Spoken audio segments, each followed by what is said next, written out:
In 1478, two men drew blades during a service in the Cathedral of Florence. One brother died on the flagstones. The other ran, bleeding, and locked himself in the sacristy. Within days, the conspirators were hanging from the windows of the city. These men failed because they misunderstood the nature of the prize. They treated power like a physical object, a literal seat to be seized in a single afternoon of violence. True power is an architecture. It is built, stone by stone, over decades, and it obeys structural laws as cold and indifferent as the laws of physics. You can choose to ignore those laws, but you cannot escape the consequences. Breaking the foundational rules of the structure you are building guarantees that it will eventually collapse directly on top of you. The first law of construction is often the hardest to follow. Never allow your brilliance to eclipse the person above you. This is simple arithmetic. A superior who sees too much competence in a subordinate perceives a threat to their own survival, and they will move to remove that threat. Cosimo de Medici governed Florence for 30 years without ever once holding the official office of ruler. When the Republic's councils met in the traditional seat of government, other men's names were read into the record. Cosimo was content to sit in the second chair. This conceptual ledger shows how he maintained control. He kept his side of the scale empty of visible honors, dressing and walking like a common merchant. In exchange, he accumulated massive hidden leverage, ensuring that every man occupying the official first chair owed him money. Obscuration applies to language as much as lifestyle.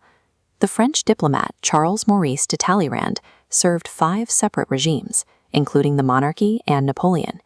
He survived the executioners of every era largely by remaining silent. Speech is expenditure.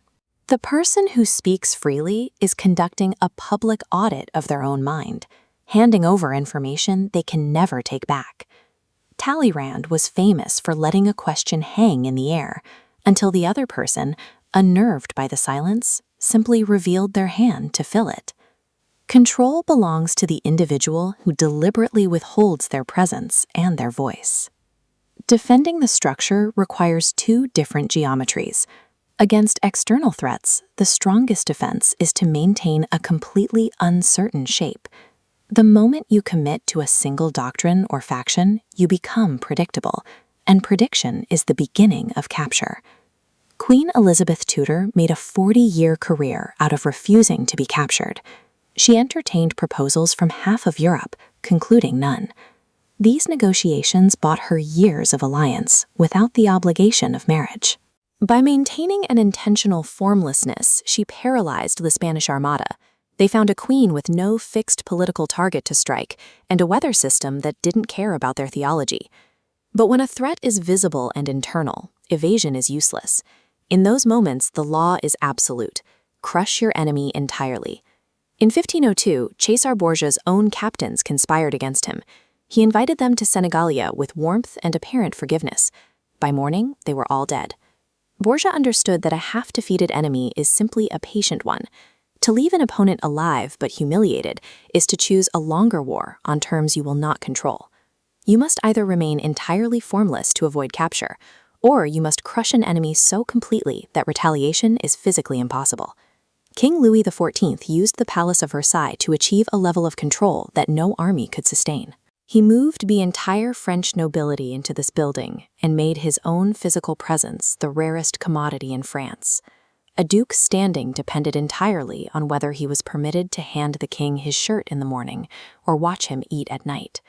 Rival warlords who might have raised rebellions instead spent their fortunes on court dress and their intelligence on questions of ceremonial precedence. They were neutralized by the very environment they lived in. But every architectural masterpiece comes with an invoice. Any honest reading of these lives requires you to look at how they ended. Louis outlived his children and his grandchildren, dying alone in a palace built to draw a crowd. Elizabeth ended her entire dynasty with her own body. Talleyrand died wealthy, titled, and trusted by no one, including himself. These masters purchased their power with a singular currency, the capacity to be known by another person without calculation. They traded human intimacy for leverage. The architecture of power is real, and it works. The only question worth asking before you lay the first stone is whether you are prepared to live inside it completely alone.